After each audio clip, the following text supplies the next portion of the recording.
Show, pessoal! Então, esse é provavelmente o nosso último encontro desse tipo, porque nas semanas que virão eu vou estar fazendo revisões com vocês do conteúdo que foi visto até aqui, tá? E após isso já estaremos de férias e provavelmente, se tudo correr bem, nós voltaremos às atividades presenciais lá para agosto, no próximo período.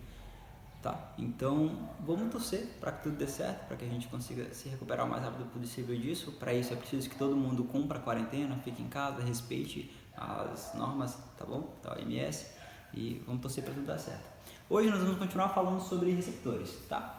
Os receptores vão ter o papel contrário dos geradores elétricos. Se nos geradores elétricos você tinha energia elétrica proveniente de alguma coisa que não era energia elétrica, como por exemplo a energia química de uma pilha, de uma bateria sendo transformada em energia elétrica, aqui você tem o contrário, você tem a energia elétrica sendo transformada em alguma coisa que é energia não elétrica, tudo bem? Toda a energia na natureza ela só se transforma, ela vai se convertendo em outros formatos. E é isso que vai estar acontecendo aqui no receptor, tá? Normalmente ele transforma essa energia elétrica em movimento, em calor ou em luz, tá? Você pode imaginar uma batedeira, um exemplo bom. Uma batedeira, ela recebe energia elétrica e ela consegue converter essa energia elétrica de alguma forma em movimento, o movimento das hélices lá girando. Então, isso era um liquidificador, né, na batedeira, mas você pegou a ideia, tá bom? Você transforma às vezes em som, você transforma em luz, você transforma em calor, tá? São os mais comuns tipos de conversão de energia nos receptores. Fora isso, você tem uma energia dissipada também, porque ao contrário do gerador elétrico, ele estava convertendo aquela energia, né? Então ele tinha uma força eletromotriz resultante, não é isso? Menos, e aqui o detalhe do sinal, menos a resistência interna dele, né? Menos a corrente passando pela resistência interna dele próprio, do próprio material. Você tinha um desperdício ali, não é? Para poder mantê-lo funcionando, você gastava alguma coisa, você gastava essa energia da corrente sendo passada pela resistência interna do próprio material do gerador, tá? No caso do receptor elétrico, você vai ter a tensão total, ou seja, a energia potencial dele total, vai ser igual ao mesmo símbolo que a gente tinha antes, da mesma letra grega que nós tínhamos antes, só que agora com esse tracinho em cima, que vai se repetir também na resistência interna, beleza? Só isso que vai mudar, a equação vai ficar igual, fora que agora o sinal vai ser de mais e antes era de menos, porque agora nós vamos ter a energia toda que foi dada para ele, mais a energia que ele vai dissipar, tudo bem? Isso vai ser a energia total. Então, de novo, a energia total dele vai ser igual à energia que você deu para ele, a energia que ele vai conseguir usar para alguma coisa, no caso a força eletromotriz vai ser a energia que ele vai conseguir usar para alguma coisa, mais a energia que ele vai dissipar, tá? Pensa nisso, ou numa analogia mais simples, pensa que vai ser, deixa eu ver, sei lá, eu penso que é trabalho, tá? Você paga um funcionário e o dinheiro que você paga equivale a todo o trabalho que ele produz de volta para você, não é isso? Mas também os momentos dele de férias, mas também os momentos em que ele vai no banheiro, por exemplo, você paga junto por isso tudo, certo? Você não paga só pelos momentos em que ele trabalha, mas você paga pelo horário de trabalho completo. E o horário de trabalho completo engloba tanto os momentos em que ele está de fato trabalhando, quanto os momentos em que ele está fazendo alguma coisa que não é trabalhar, como por exemplo ir no banheiro, ou conversar ali, tomar um cafezinho entre um horário e outro, beleza? Então isso tudo está incluído na quantidade total que você deu, tá? E esse é o nosso receptor elétrico, não tem muito mais o que acrescentar para esse nível que nós estamos, isso aqui eu acho que já abaixo já é o suficiente. Vamos só comentar um pouco sobre o gráfico, tá? E o gráfico vai ser muito parecido com o que a gente viu antes. O que vai mudar agora é o sinal. E por que muda o sinal? Veja que a reta agora está para cima e antes a reta estava para baixo, não é isso? Porque agora nós temos um sinal de positivo na frente desse coeficiente A. E antes ele era negativo. Tá? Isso inverte a direção dessa reta. Isso é lá de geometria analítica, é bom dar uma revisada. Para revisar também eu coloquei o SOHCAHTOA, que eu mencionei antes, mas eu falei rápido demais daquilo. Eu queria deixar essa dica aqui porque eu acho ela bem útil para você lembrar desse tipo de coisa. E esse tipo de trigonometria é bem complicado, às vezes é difícil de lembrar de seno, cosseno, não sei o que e tal, então vou deixar aqui. Novamente, os outros valores se repetem, né? Nós temos uma equação no mesmo formato, então tudo que eu falei para o gerador elétrico na aula passada se aplica aqui também ao receptor elétrico. No caso do soca à toa, eu vou só explicar essa parte aqui da tangente para poder ficar mais específico do que eu estava falando, tá? O S de seno, o C de cosseno, o T de tangente, perfeito? Então, só vai ser o oposto vezes o oposto sobre a hipotenusa, tá bom? Seria isso, ó. Seria esse lado do triângulo aqui dividido para a hipotenusa, pela hipotenusa, tá bom? Esse seria o seno. Ah, como que eu descobri o seno do negócio? Só pegar esse valor e dividir por esse valor. Isso vai ser o seno desse ângulo aqui, tá bom? No caso do cosseno, vai ser a mesma coisa, só que agora eu vou estar usando o adjacente e a hipotenusa. O adjacente é sempre o ângulo que está aqui, ó, colado junto, é sempre esse lado que está colado junto com o ângulo, tá bom? Adjacente, pensa nisso. Eu estou nas adjacências do lugar, tudo bem? Onde é que você tá, parceiro? E aí o seu brother fala, mano, ó fita, eu tô aqui nas adjacências da casa da morena, tá bom? Então você tá ali por perto, você tá andando ali, o que fala adjacências? Vem cá. Beleza, então, só catua. Seno, oposto, sobre hipotenusa, cosseno, adjacente sobre hipotenusa. Fechou, né? E o toa é a nossa tangente. Tangente é oposto sobre adjacente. Olha só. Oposto ao ângulo, ó, o ângulo está aqui, oposto ao ângulo sobre o adjacente, que é o cara que adjece esse ângulo aqui, tá bom? Então assim você fica fácil de você lembrar a posição disso tudo, caso você precise, só catou, acho legal, interessante, importante frisar.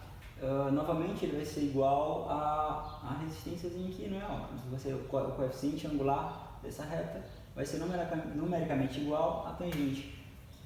Mas a título de curiosidade, provavelmente o Enem não vai te cobrar isso, mas é importante você saber uma aplicação, pelo menos, da geometria analítica que você vê lá na matemática, e ver como que ela representa coisas aqui na física, como a gente já viu em todos os outros gráficos também, tá? E como que fica a questão de associação? Porque no gerador você tinha associação de gerador, e aqui, como é que vai ficar a associação de resistores? Bem simples, tá? Nós vamos ter a lei de Ohm-Pourlier generalizada, então ela vai servir para dar conta disso tudo. Professor, e como que a gente prova isso? Como que eu sei que essa equação aqui? A gente está fazendo isso o tempo todo, percebe que é um roteirozinho bem esquematizado já, né? Eu mostro, dou um conceito do que é a coisa, tento explicar com o máximo de analogia possível para o que é, qual é a função dela no circuito, tá bom? Depois eu mostro a equação, digo o que cada termo na equação faz, como do gerador e receptor são iguais, eu não vou repetir isso tudo. Depois eu mostro o gráficozinho de como que fica e mostro como fica a associação. Percebe? A gente está seguindo um roteiro, está esquematizando alguma coisa. Aqui, em circuitos complexos, nós poderíamos fazer vez por vez. Você poderia ir somando os resistores, somando esses geradores e fazendo associações do jeito que foi ensinado antes. Só que isso ia dar muito trabalho. Eu tentei fazer isso, ia dar muito trabalho, tá? Porque você pode só somar tudo e subtrair de tudo e dividir por tudo, tá? Vou explicar devagarzinho isso aqui. Esse símbolo se chama sigma, é um sigma maiúsculo, letra grega também, e ele representa a somatória. A gente vê muito ele lá em cálculo, tá? Ele representa a somatória.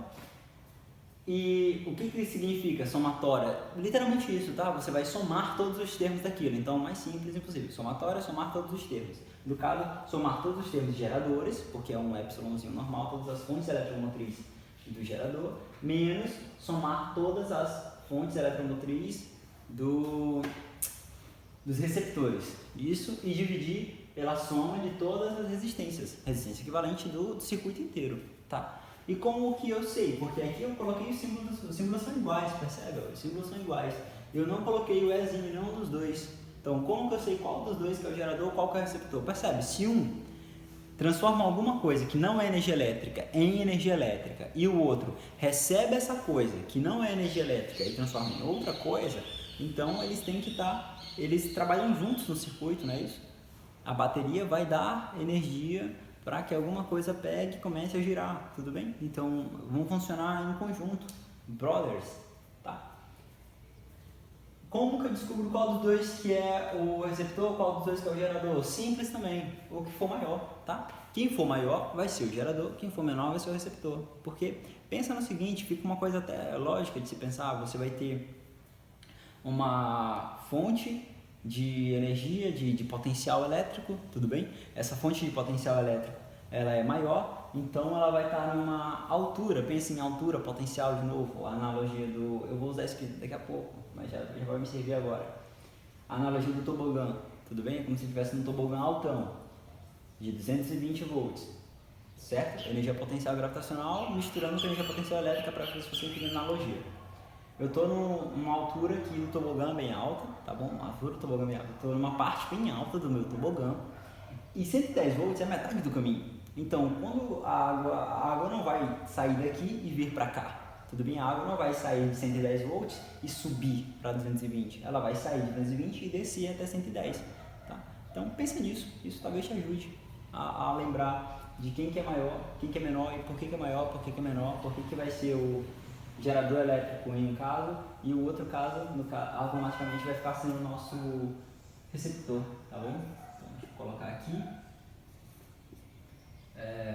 Fora isso, mais um detalhe é quando ele estiver invertido, tá? Porque quando ele estiver invertido, esse cara vai ficar negativo, então vai ser isso aqui menos aquilo ali vai ser igual ao valor total.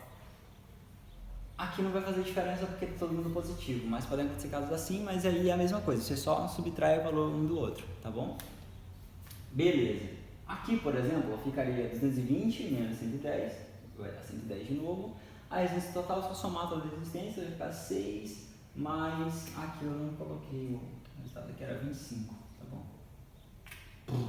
6 mais 30, 36, 36 mais 25 vai dar 6, 5, 11, 30, pá, 61, acho que 61, tá? Então 61 de 61 ohms, e aí você só divide 110 por 61, e você vai ter a corrente no seu circuito completo, tá? Lei de Ohm generalizada, lei de Ohm-Collier generalizada. Fora isso, vamos para a lei de Kirchhoff, rapidinho aqui. Lei de Kirchhoff, esse foi o exemplo que eu encontrei mais simples de como explicar isso, como que isso funciona. E aí depois eu vou fazer ele aqui no circuito para mostrar também como é que ele fica no circuito. Mas ela fala de duas coisas, a lei das malhas e a lei dos nós. A lei dos nós é bem simples. Você imagina um tobogã aqui, esse tobogã tem o izinho, esse é a sua corrente elétrica descendo pelo tobogã. Tá? Novamente, a corrente elétrica não é um fluido, ela vai sempre ser os campos elétricos dos elétrons se repelindo até derrubar o cara lá no final, falei disso antes já. Mas para esse caso, para você entender, para ficar mais simples de você analisar um circuito, tá? Lembra disso.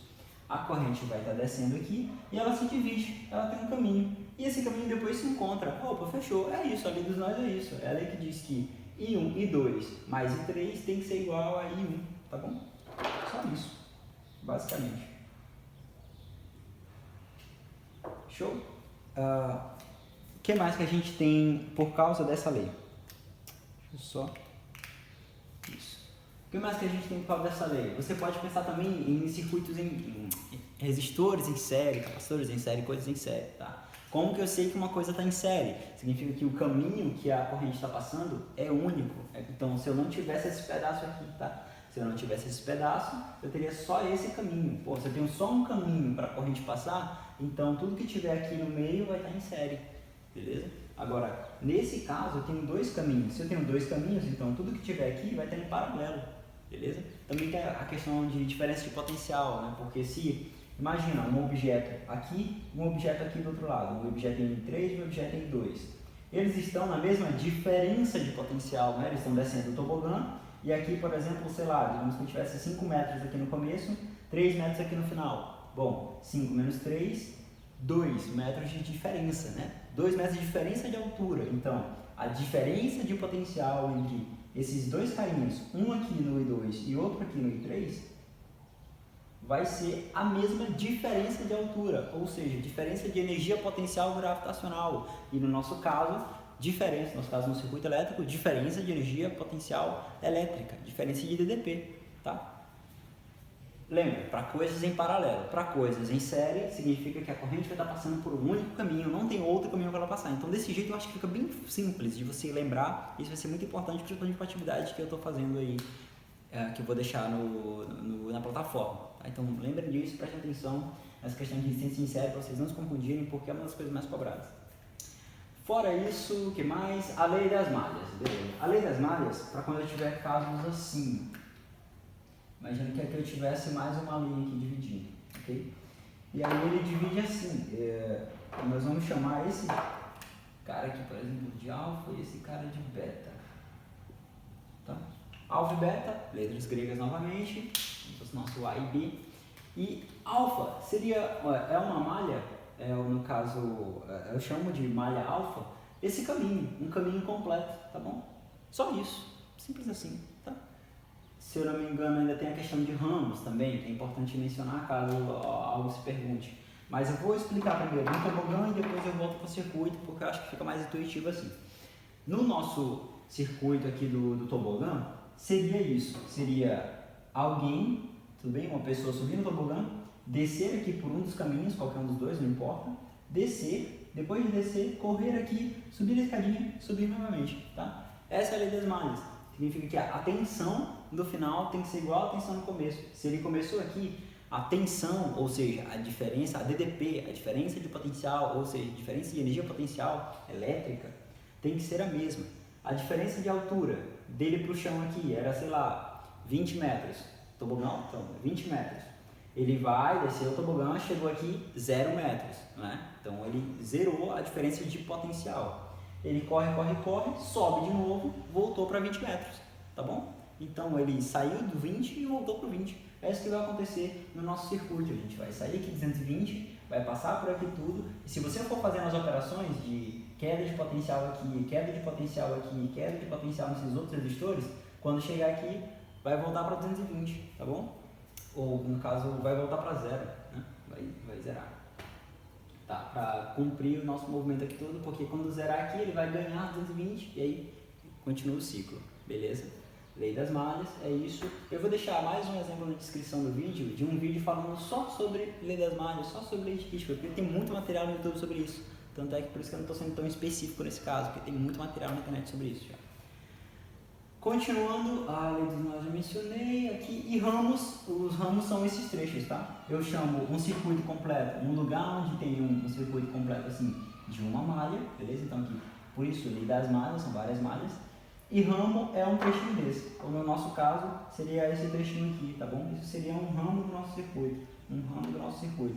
Eu posso arrancar esse pedaço aqui e a água vai continuar passando só por cima, se eu tapar esses dois lados. Da mesma forma lá em cima, eu posso tapar os dois lados e a água irá passar só aqui por baixo, tá? Então, eu estou fechando ou abrindo um dos ramos, beleza?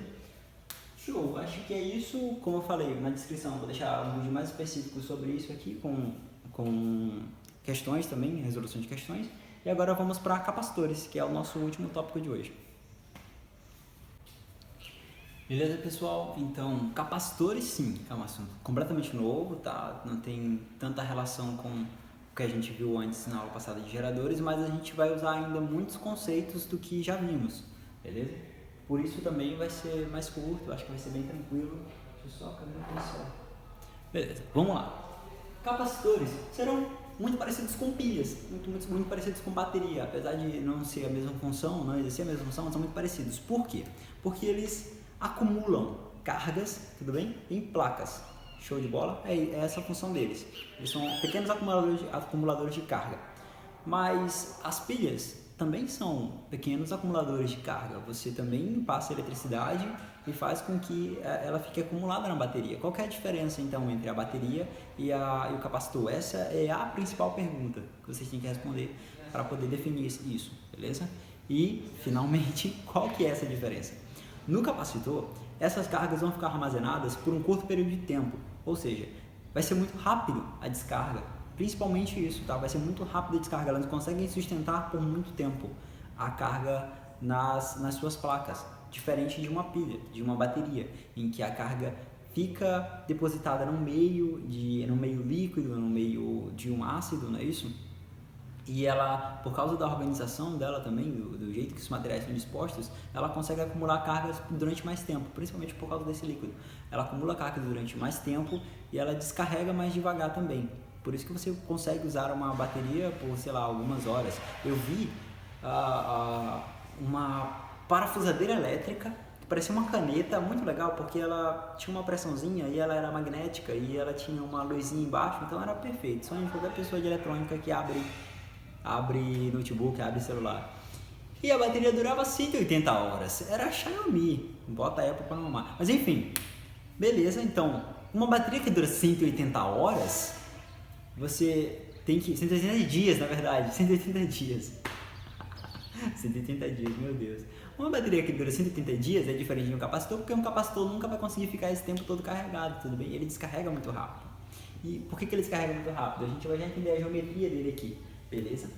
Vão ser duas placas, normalmente de metal, e um de elétrico no meio, ou seja, um material que é isolante no meio, conectado aqui por fiozinhos no circuito. Ele fica carregado, quando ele fica carregado, as cargas param de passar entre ele. Ele cria um campo elétrico aqui, entre uma placa e outra, porque você vai ter cargas positivas e cargas negativas. Então, entre elas, você tem um campo elétrico aqui, não é isso? Aqui saindo do positivo e entrando no negativo. Como eu tenho um campo elétrico, eu tenho energia armazenada nesse campo elétrico. E elas ficam lá, armazenadas. E elas podem ser descarregadas muito rápido. Isso faz com que eles sejam muito utilizados, por exemplo, em flash. O flash é uma descarga muito rápida de energia elétrica que faz com que o LED acenda e saia aquela luz, tá bom? Ele é também usado em desfibrilador, porque existe uma doença que se chama...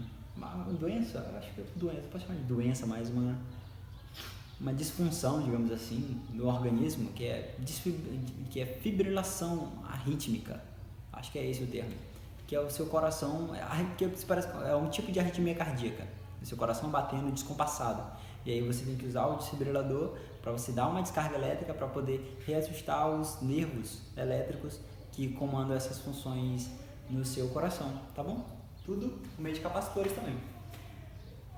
Show! Temos aqui as placas, o dielétrico, beleza? E eu tenho que calcular isso de alguma forma. E eu tenho um nome específico para isso, que é capacitância, tá? A capacitância vai ser a carga dividida pela tensão. Simples assim, direto assim, tranquilo assim. Ou também posso calcular do outro jeito, onde eu vou ter uma letra E que se parece muito com o E de receptores, mas eu preciso que você separe, porque o de receptores lá eu tinha a força eletromotriz e aqui eu tenho outro cara. Esse aqui é só uma constante, tá bom? E essa constante é uma constante de permissividade no meio, se eu não me engano. Normalmente a questão vai te dizer isso, tá? Ou normalmente ela vai te dar todos os dados e pedir para você encontrar ela. Então esse D vai passar para cá multiplicando, esse A vai passar para cá dividindo. E aí você vai conseguir encontrar o valor dela, tá bom? É uma constante, então todo material vai ter, toda a questão vai ter um caso específico. Se ela pedir, vai te dizer lá, tipo, a constante do ar, a constante do, digamos que seja no vácuo, tá bom? Então não precisa se preocupar com ela nesse sentido. A é a área de distância, D é a distância entre as placas, e a área é a área das placas, tá? Então quanto maior a área das placas, maior a capacitância, ou seja, maior a capacidade de acumular cargas nessas placas, beleza? E D é a distância entre as placas, ou seja, quanto mais próximas elas estiverem, maior o campo elétrico. Imagina dois planetas, tudo bem? Energia gravitacional é o exemplo mais fácil. Imagina dois planetas, um bem pertinho do outro, sei lá, poucos quilômetros um do outro, eles vão se chocar, eles nem conseguem ficar parados nessa posição, eles vão se chocar, eles vão se atrair, tá bom? Imagina você perto da morena, já era, parceiro, beleza? Porque vocês estão próximos um do outro, é mais fácil, quanto mais próximos, mais forte a interação, quanto mais distante, mais fraca a interação, quanto mais distante um planeta do outro, mais fraca a interação, tá? Mesma coisa aqui, quanto mais próximas as placas estiverem, mais energia elétrica elas conseguem acumular no seu campo elétrico, porque a gente viu isso lá em eletrostática, lá no comecinho, né? Que a força elétrica depende da distância, não é isso? Então, quanto mais próximo, mais forte. Bem intuitivo essa parte, pelo menos eu acho. Espero que tenha ficado para vocês também. De novo, capacitância, carga sobre tensão, e aí tensão é diferença de potencial, então daí você tira, é a carga dividida pela diferença de potenciais entre essas placas, porque se eu tenho cargas positivas e negativas acumuladas, eu vou respeitar a tensão de onde vem essas cargas, tá bom? E aqui uma constante de permissividade do meio, a área dividida pela distância. Eu quero comentar alguma coisa só sobre as unidades, porque eu acho importante também, beleza? Você tem aqui os farads, ou faradays, depende também, tá? Um farad, um F, que é em homenagem a Michael Faraday, que é o cara da experimentação no eletromagnetismo. Ele é um dos principais cientistas nesse meio, porque ainda também, fato curioso sobre a história dele, sobre ele não ter muita afinidade com matemática. Então, assim como a maioria das pessoas que estudam física, dos alunos que estudam física, ele não tinha muita afinidade com a matemática, mas mesmo assim, ele se tornou um cientista muito importante, porque ele fazia muitas experimentações de muitas formas, e ele conseguiu, inclusive, que o Xiaomi se tornasse uma unidade de medida, além de várias outras contribuições dele ao longo da física, que a gente vai ver mais adiante. Então, um Faraday vai ser um Coulomb sobre 1 volt. Olha só, Coulomb é a unidade de carga, volt é a unidade de tensão, unidade de DDP, diferença de potencial, tá bom? Ou um Faraday vai ser igual a isso aqui. E agora aparecem as unidades da nossa constante. As unidades da nossa constante vão ser Faraday sobre metro, tá? E é muito importante vocês estarem atentos às unidades para não se confundirem, tá? Esse símbolo aqui ele é usado para quando eu estou falando só de unidades, beleza? Então, separem na cabeça de vocês quando que a letra é uma unidade, quando que a letra é uma característica própria do material, uma característica própria do ambiente, do meio, uma unidade física, tá bom? Nesse caso, olha só que interessante, eu vou ter Faraday sobre metro, e aqui eu vou ter a área, que vai ser sempre metro ao quadrado, e distância pode ser medida em metros também. Daí que eu fiquei com metro embaixo, opa, metro vezes metro é metro ao quadrado. Mas já tem metro ao quadrado em cima, então metro ao quadrado dividido por metro ao quadrado dá 1. E aí isso aqui tudo some e eu fico só com Faraday. E Faraday é igual a Faraday, perfeito? Então essa unidade, essa constante serve para deixar essa equação balanceada e também para nos dar essa característica intrínseca do material, que é o Faraday, tá bom? Que é a unidade Farad, tá bom? Farad ou Faraday. E ela vai ser muito pequena também, é importante ressaltar isso. Então, normalmente ela vai aparecer em microcoulomb, picocoulomb, milicoulomb para baixo. De micro, pico normalmente, às vezes nano, tá? Tudo isso tá lá em unidade de medida. Você vê lá em notação científica também. Você tem quilo e depois de quilo é qual? Não vou lembrar. Quilo, mega, não? Quilo, mega, teta. Então, você vai aumentando e vai diminuindo. Nesse caso, a gente vai só para as unidades menores. De pico, nano, micro, mili, todas essas pequenininhas, beleza? 10 elevado a menos 3, 10 elevado a menos 6, 10 elevado a menos 9 e aí por diante. Agora sim, vamos falar sobre os gráficos os gráficos que a gente tem, vou botar aqui.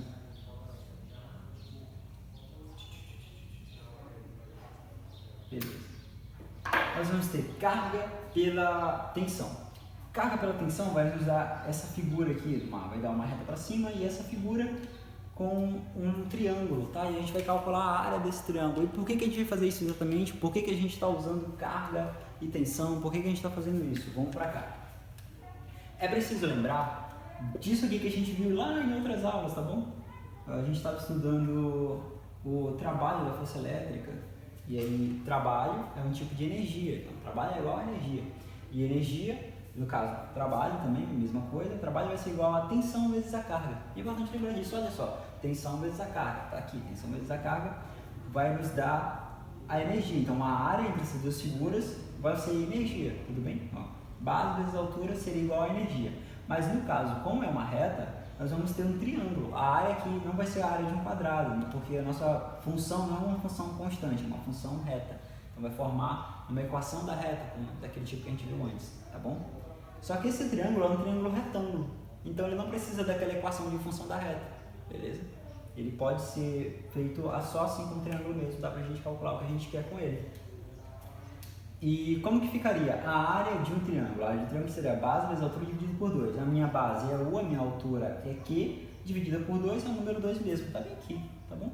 A nossa energia, porque energia é o produto de tensão vezes a carga, vai ser igual a tensão vezes a carga, ou seja, base vezes a altura, dividida por 2. Então essa é a nossa primeira equação. E aí eu consigo calcular a energia potencial elétrica armazenada nesse capacitor, ou seja, a energia armazenada entre essas placas, tá bom? Lembra, capacitância é uma coisa, capacitância é a capacidade dele de acumular cargas, tá? Então ele vai ter uma capacitância dada em farads, que é própria dele, própria do quanto que ele consegue suportar, e a energia potencial elétrica já é outra coisa, já é o quanto de energia vai ter mesmo, tá bom? Sendo assim, vamos ver aqui, beleza. Vamos continuar, porque agora eu posso fazer substituições. Se eu sei que a capacitância é igual a carga dividida por U, eu posso substituir aqui a minha carga, deixa eu ver, eu posso substituir a minha carga por C vezes U. Ó, U vai passar para cá multiplicando, C vezes U, eu vou substituir aqui. Então, ao invés de Q, eu vou escrever C vezes U. E U vezes U vai ser U ao quadrado. Então vai ficar C vezes U ao quadrado. Entenderam? Tá? A mesma coisa eu vou fazer aqui, só que substituindo agora o U ao invés do Q. Tá bom? Eu vou pegar essa equação e eu vou modificar essa daqui de novo. U vem para cima, C vem para baixo, então vai ficar U vai ser igual a Q sobre C. Beleza? Então bem simples, por isso que eu não escrevi no quadro, porque eu acho bem simples. U vai ser igual a Q sobre C. Você está multiplicando, passa dividindo. Beleza. Quando eu substituo aqui, o que eu vou ter? Ao invés de U, eu posso escrever... Agora eu vou precisar colocar essa. Ao invés de U, eu posso escrever Q sobre C. Concorda? Q vezes Q vai dar Q ao quadrado. O C já estava embaixo, continua embaixo, 2 vezes C. Tá bom? Beleza então, né? Show? Sendo assim, a gente tem agora 3 fórmulas diferentes para conseguir calcular a energia armazenada entre as placas, beleza? E, por último, vamos falar sobre a associação desses capacitores, como que eles vão ficar dispostos num circuito, beleza? Nós vamos ter aqui uma imagem simples de um circuito normal, uma malha, não é isso? Uma malha simples, que a gente vai lá ali de Kirchhoff. E agora, vamos analisar rapidinho como que fica a carga distribuída desses capacitores, tá bom? Você vai ter aqui um terminal positivo e um terminal negativo. E perceba que aqui é positivo e aqui também, aqui é negativo e aqui também. Por quê? Porque eu não tenho nada no meio, tá bom? Aqui eu vou ter o resistor, a resistência interna dele, mas a gente pode até ignorar ele para fins didáticos. Deixa eu tirar ele aqui. Isso aconteceu.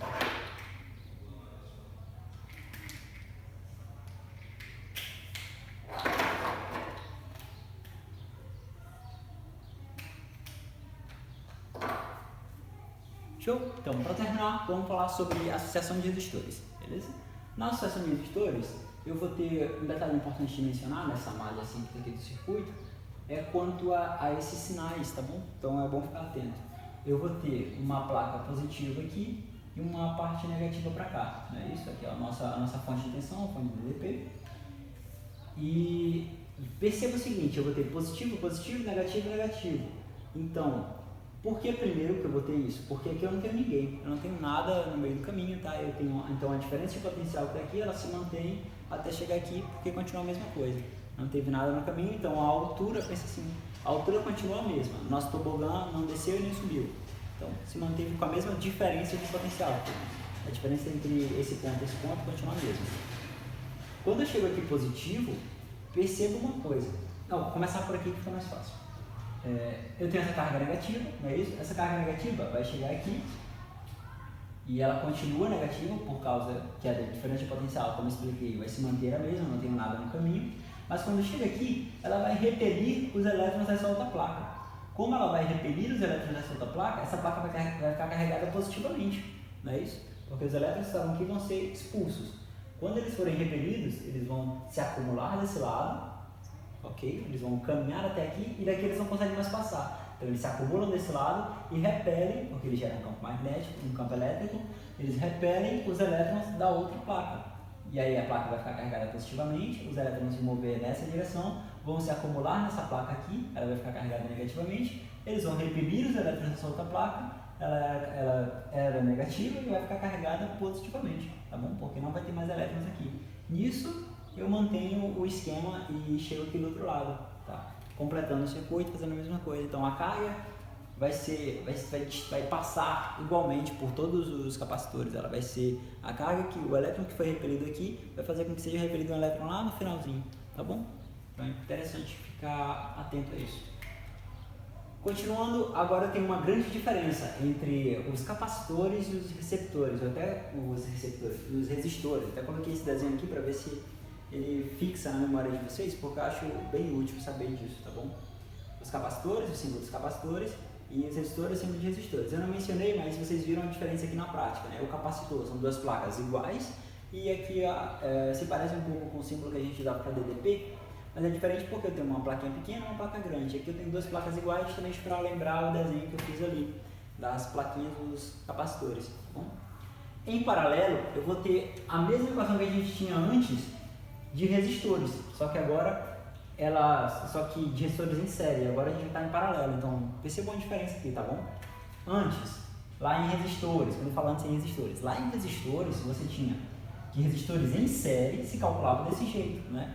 resistor equivalente, resistência equivalente, isso é igual a resistor 1, mais resistor 2, mais resistor 3, mais resistor 4, etc. Tá bom? Aqui é o contrário, é em paralelo que a gente vai calcular desse jeito, porque a carga é a mesma para todos. E aí a prova vai ser igual à prova lá dos resistores também, por isso que eu não fiz ela no quadro, porque o método para chegar nessa conclusão vai ser o mesmo que eu usei lá, e lá eu expliquei direitinho matematicamente, então você volta lá e vê, acompanha, tenta fazer, tenta chegar aqui, porque é um exercício bom, você tentar chegar aqui sozinho, para você saber de onde que veio a equação, tá? Em série, já vai ser o contrário também, percebe? Se lá em resistores nós tínhamos que em série era só somar e em paralelo era desse jeito, então agora todas as regras se aplicam aqui no caso dos capacitores, só que é o contrário. Então tudo que eu expliquei lá para resistores serve para isso, só que você precisa só inverter. Você vai só trocar as letras, trocar de conceito, tá bom? Mas a modelagem matemática é a mesma. É importante só você saber a diferença. Então agora você sabe o que é um capacitor, sabe que ele nada tem a ver com resistor, tudo bem? Você sabe, você entendeu isso, eu espero que tenha entendido, beleza? Então ele vai acumular cargas, dissipar cargas rapidamente, por isso que ele é diferente da bateria, ele não consegue acumular, ele não tem um meio líquido, tudo bem? Quanto mais área ele tiver, mais carga ele acumula, beleza? O que mais? E aqui, na parte da associação, ele vai ser o contrário de resistores, então é importante lembrar disso, lembrando disso, fechou, tudo é suave, porque em paralelo eu vou somar todos normais e em série eu vou poder aplicar qualquer uma dessas três equações que são idênticas às equações que a gente viu em resistores, tá bom? Resistência equivalente vai ser o capacitor dividido pelo número de capacitores, se eles forem capacitores iguais, importante lembrar. Então aqui, por exemplo, se fosse 3 microfarad, 3 microfarad, 3 microfarad, eu vou pegar 3 microfarad, que é a capacitância de um deles, e vou dividir pela quantidade de capacitores. Quantos capacitores eu tenho? Eu tenho 3 capacitores, então 3 para 3, o meu capacitor equivalente seria igual a um capacitor de 1 microfarad. Perfeito. Mesma coisa. Aqui no caso de 2 capacitores, vai ser multiplicando e somando. Então, se eu fosse aqui, de novo, 3 microfarad e 3 microfarad, mas no caso eles têm isso, em série, tá certo? 3 e 3, não é isso? 3 vezes 3 daria 9, 3 mais 3 daria 6, então ficaria 9 dividido para 6, tá bom? Dá 1, alguma coisa. Show! Então as regras vão ser as mesmas, tá? Então a dedução matemática é igual também, você vai mudar só os termos de quem você está falando, e com isso eu acho que a gente encerra essa aula. Provavelmente não vamos nos ver de novo em vídeo, espero que não, porque eu espero que a gente retorne para a sala de aula e espero que esse isolamento acabe, desde que as pessoas respeitem ele vai acabar. Fora isso, vão ter links na descrição que eu vou deixar eu encontrei umas animações maravilhosas, perfeitas, sobre como funcionam por dentro vários dispositivos eletrônicos, várias coisinhas que a gente está estudando aqui, capacitores, resistores, diodo também, que não vou dar aula sobre isso, porque eu acho que é um assunto específico demais, mas acho muito interessante que você veja, porque explica como funciona o LED. E LED você usa direto, você usa o tempo todo, no flash do celular, tudo bem? E nas lanternas agora são todas de LED, as lâmpadas são todas de LED, então acho bem legal você ver esse tipo de coisa só para adquirir conhecimento mesmo, tá bom? No final das contas, não foram as pessoas que passaram no Enem que criaram esse mundo maravilhoso com tanta tecnologia que a gente está aqui.